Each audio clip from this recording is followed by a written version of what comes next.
감히 나를 피땀 흘려 쌓아 올린 회사를 절대 이대로 물러나지 않아. 모두 지옥을 맛보게 해줄 테다. 독고탁 대표 회의만이 통과된 후 신라 주조 집무실은 핏빛으로 물들었습니다. 독고탁은 자신의 해임을 주도한 장미애에게 서류를 던지며 분노를 표출했습니다. 그의 눈에는 복수의 불꽃이 이글거렸습니다. 독고탁은 거친 숨을 몰아쉬며 중얼거렸습니다. 장미애는 독고탁의 격앙된 반응에 당황했지만 이내 침착함을 되찾았습니다. 그녀는 독고탁의 분노가 오히려 상황을 악화시킬 수 있음을 직감했습니다. 여보, 진정하세요. 이렇게 흥분하시면 아무것도 해결되지 않아요. 지금은 당신의 건강과 미래를 생각해야 할 때예요. 장미애는 조심스럽게 독고탁을 진정시키려 했지만 독고탁의 귀에는 아무것도 들리지 않았습니다. 그는 장미애의 말을 비웃으며 싸늘하게 대꾸했습니다. 내가 감히 내 걱정을 해? 이제 와서 착한 아내 코스프레라도 하겠다는 건가? 역겨워 죽겠군. 독고탁은 비틀거리며 집무실을 나섰습니다. 그의 발걸음은 갈 곳을 잃은 듯 흔들렸지만 그의 눈빛은 흔들림 없이 날카로웠습니다. 그는 자신의 해임을 계기로 모든 것을 되찾겠다는 굳은 결심을 했습니다. 독고탁은 먼저 독수리 술도가를 찾아갔습니다. 그곳에서 그는 오형제에게 깊은 불신과 갈등의 씨앗을 뿌리기로 마음먹었습니다. 독수리 술도가에 나타난 독고탁의 모습에 오형제는 경계심을 늦추지 않았습니다. 오천수는 독고탁의 갑작스러운 방문에 의아함을 감추지 못했습니다. 독고탁 대표님, 무슨 일로 이곳까지? 독고탁은 비릿한 미소를 지으며 오천수를 바라보았습니다. 오천수 씨, 당신의 사업수와는 익히 들었습니다. 독수리 술도가를 더 크게 키우고 싶지 않습니까? 제가 막대한 투자를 제안할 수 있습니다. 오천수는 독고탁의 제안에 귀가 솔깃했습니다. 투자라니요? 구체적으로 어떤 내용입니까? 독고탁은 오천수의 탐욕을 자극하는 말을 늘어놓았습니다. 신라 주조의 자금력이라면 독수리 술도가를 전국 최고의 양조장으로 만들 수 있습니다. 물론 조건이 있습니다. 형제들 몰래 진행되어야 한다는 것이지요. 오천수의 눈빛이 흔들렸습니다. 그는 독고탁의 제안이 위험하다는 것을 알면서도 쉽게 뿌리칠 수 없었습니다. 같은 시각, 독고탁은 오흥수에게도 접근했습니다. 오흥수는 여전히 리안과의 스캔들로 인해 힘든 시간을 보내고 있었습니다.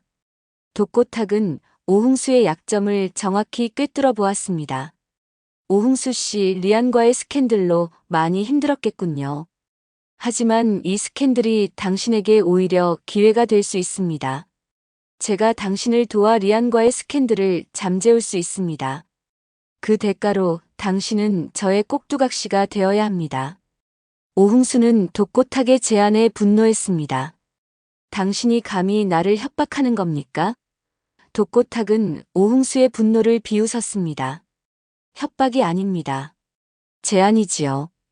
당신이 제 제안을 거절한다면 리안과의 스캔들은 더욱 확산될 것이고 당신의 명성은 바닥으로 떨어질 겁니다. 선택은 당신의 몫입니다. 오흥수는 독고탁의 말에 주먹을 꽉 쥐었습니다. 그의 내면에서는 갈등이 폭풍처럼 휘몰아쳤습니다. 독고탁은 마광숙과 오범수에게는 또 다른 방식으로 접근했습니다. 그는 오광수가 신라 주조에 취직하려 한다는 소문을 흘려 오형제 간의 불신을 조장했습니다. 마광숙은 독고탁의 말을 듣고 경악했습니다. 강수가 신라 주조에 취직을 한다고요? 말도 안 돼. 우리 형제들을 배신하는 일인데. 오범수는 마광숙의 흥분한 모습에 동조했습니다. 형수님, 정말 강수가 그런 생각을 하는 겁니까? 믿을 수 없군요. 독고탁은 오형제 간의 불신이 깊어지는 것을 보며 회심의 미소를 지었습니다. 그는 오형제가 서로를 의심하게 만들고 결국에는 분열하게 만드는 것이 목표였습니다. 독고탁은 장미애를 향한 복수의 칼날을 갈고 있었습니다. 그는 장미애의 출산 비밀을 폭로하고 신라 주조 자금 횡령 정황을 터뜨려 장미애를 궁지로 몰아넣을 계획을 세웠습니다. 독고탁은 장미애에게 전화를 걸어 싸늘하게 말했습니다. 장미애, 이제부터 지옥을 맛보게 될 거야. 내가 숨기고 싶었던 비밀들이 세상에 드러날 것이고 너는 모든 것을 잃게 될 거야. 장미애는 독고탁의 협박에 몸이 얼어붙었습니다. 그녀는 자신의 출산 비밀이 폭로될 경우 모든 것이 무너질 것이라는 것을 알고 있었습니다. 여보, 제발 이러지 마세요. 당신에게도 좋지 않은 일이에요.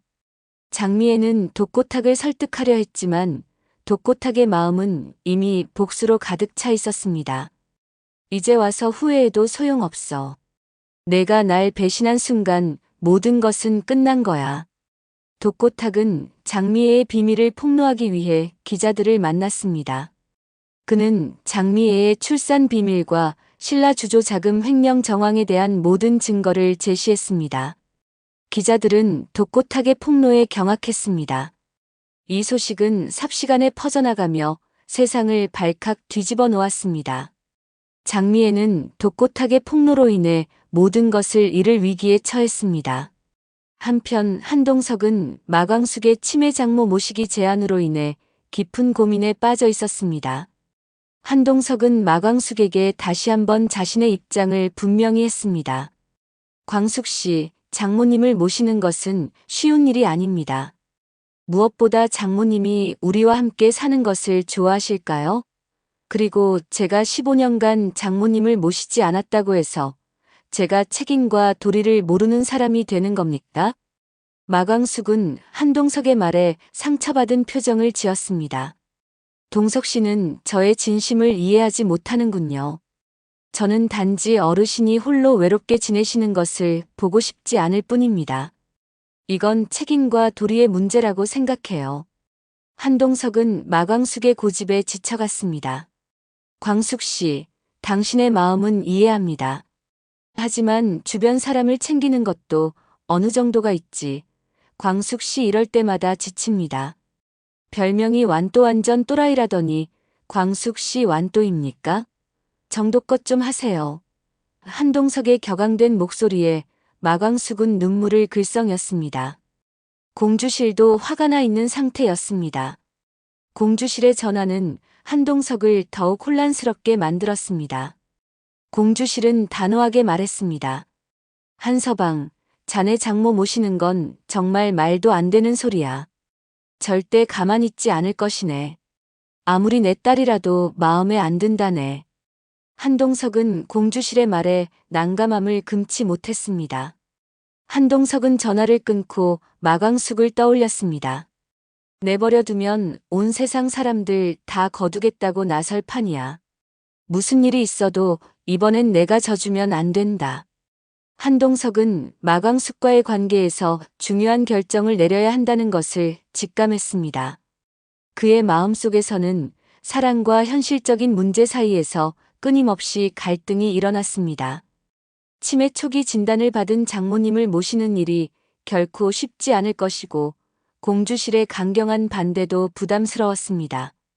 한동석은 자신의 호텔 일도 버거운데 과연 이 모든 것을 감당할 수 있을지 스스로에게 질문했습니다.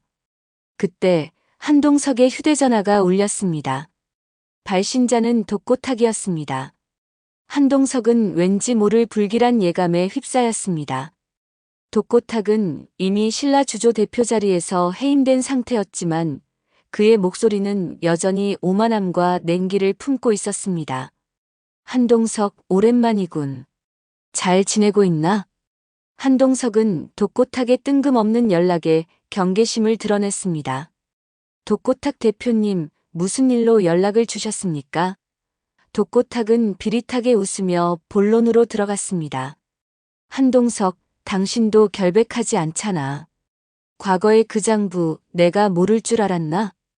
한동석은 독고탁의 말에 순간적으로 얼굴이 굳어졌습니다. 장부라니? 설마 그때 그 일이. 한동석은 과거 자신의 호텔에서 벌어졌던 비밀스러운 거래 장부를 떠올렸습니다. 독고탁은 한동석의 미묘한 반응을 놓치지 않았습니다. 놀라는 기색이 역력하군. 당신의 치매 장모가 가진 재산, 꽤 탐나는 모양이지. 당신이 효자인 척하면서 장모님의 재산을 노리는 불효자라는 사실을 세상에 폭로하면 어떻게 될 것 같나. 한동석은 독고탁의 협박에 분노가 치밀어 올랐습니다. 독고탁 대표님, 그게 무슨 말씀이십니까? 저는 결코 그런 생각을 한 적이 없습니다.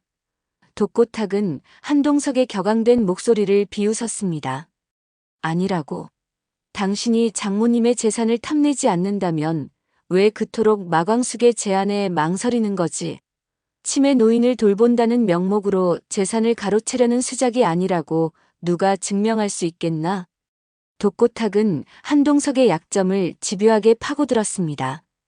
그는 한동석이 장모의 재산을 노리는 불효자라는 프레임을 씌우려 했습니다. 한동석은 독고탁의 악의적인 협박에 숨이 막혔습니다. 그는 자신이 마광숙의 제안을 받아들이든 거절하든 독고탁의 협박으로 인해 꼼짝없이 불효자라는 오명을 뒤집었을 위기에 처했습니다. 독고탁 대표님, 제발 이러지 마십시오. 저는 정말 그런 의도가 아닙니다. 한동석은 필사적으로 독고탁을 설득하려 했습니다. 하지만 독고탁은 한동석의 애원을 비웃으며 단호하게 말했습니다. 내가 당신에게 원하는 건 딱 하나야. 마광숙을 버려. 그리고 장모의 재산에 손대지 마. 그렇지 않으면 당신의 모든 것이 산산조각 날 거야. 독고탁은 전화를 끊었습니다. 한동석은 독고탁의 협박에 망연자실했습니다. 그는 이제 마광숙과의 결혼 문제뿐만 아니라 자신의 명성과 미래까지 위협받는 상황에 놓였습니다. 한동석은 깊은 혼란 속에서 마광숙을 떠올렸습니다. 그녀의 순수한 마음을 지켜주고 싶었지만 독고탁의 협박은 한동석을 궁지에 몰아넣었습니다. 한동석은 과연 이 위기를 어떻게 헤쳐나갈까요? 그의 선택은 마광숙과의 관계에 어떤 파국을 불러올까요? 한편 독고탁이 뿌린 불신의 씨앗은 독수리 술도가를 서서히 잠식해갔습니다. 오천수는 독고탁의 투자 제안을 쉬이 떨쳐내지 못했습니다. 그는 밤마다 몰래 장부를 들여다보며 독수리 술도가의 미래를 고민했습니다. 독고탁의 제안을 받아들이면 독수리 술도가가 더 크게 성장할 수 있을 텐데, 하지만 형제들 몰래 진행해야 한다는 것이 마음에 걸려. 오천수는 욕망과 양심 사이에서 갈등했습니다. 오흥수는 리안과의 스캔들로 인해 심신이 지쳐 있었습니다. 독고탁의 협박은 오흥수를 더욱 고통스럽게 만들었습니다. 오흥수는 리안과의 열애설 기사가 확산되면서 대중의 비난을 한몸에 받았습니다. 정말 내가 이대로 무너지는 건가? 독고탁의 제안을 받아들여야 하는 건가? 오흥수는 깊은 좌절감에 빠져들었습니다. 한편 마광숙과 오범수는 오광수가 신라 주조에 취직하려 한다는 소문에 불안감을 감추지 못했습니다. 마광숙은 오광수를 찾아가 직접 확인하려 했습니다. 강수야, 정말 내가 신라 주조에 취직하려는 거니? 독고탁 대표 밑으로 들어가는 거잖아. 우리 형제들을 배신하는 일 아니니?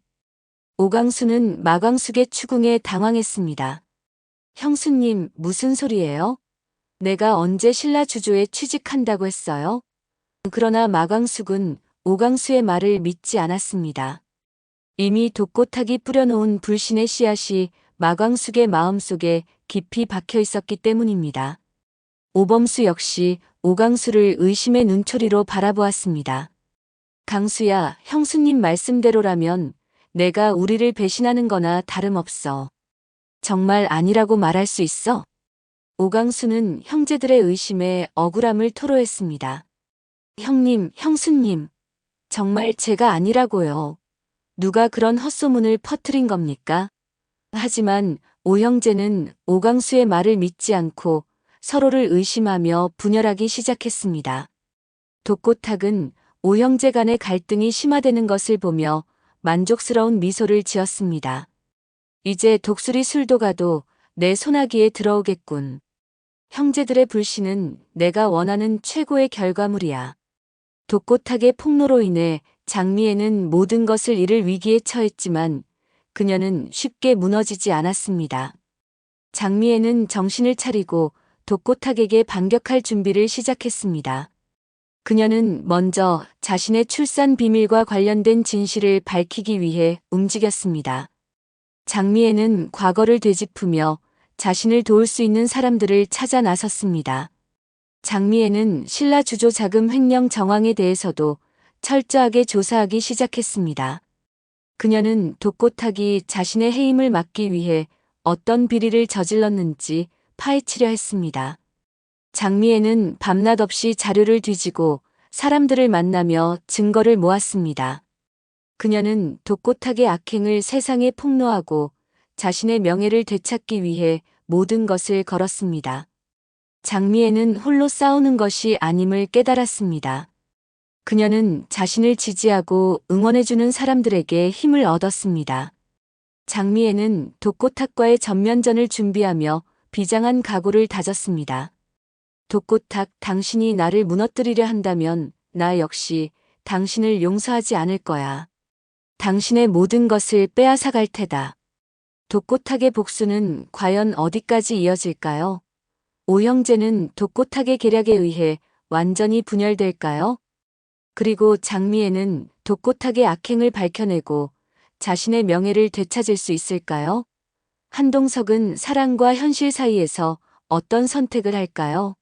다음 이야기가 더욱 궁금해집니다. 구독과 좋아요는 정말 큰 힘이 됩니다. 감사합니다.